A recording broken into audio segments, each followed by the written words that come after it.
አሰላሙ አለይኩም ወራህመቱላሂ ወበረካቱ። እንደምታዩን እኛ የአዲስ አበባ ዩኒቨርሲቲ ሙስሊም ተማሪዎች ነን። እዚህ ጋር እንደምታዩት ብዙ ሴቶች አሉ። ከዛ ጋር ወረድ ብሎ ደግሞ በጣም ብዙ ወንዶች ይገኛሉ ማለት ነው።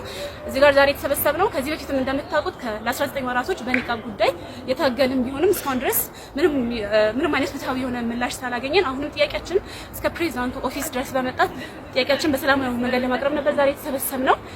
ከ7 ሰዓት ወይም ልክ ከዙር ሰላት ጀምረን እዚህ ጋር የተሰበሰብን ቢሆን እስካሁን ድረስ ምንም አይነት ፍትሃዊ የሆነ ምላሽ አላገኘንም። የነሱ መልስ ምንድነው? እስካሁን ድረስ ፕሬዝዳንቱ ወደ ኦፊስ አልመጡም። እነሱ ማግኘት እንደማንችል ነግረውናል። እኛም ተስፋ አልቆረጥንም።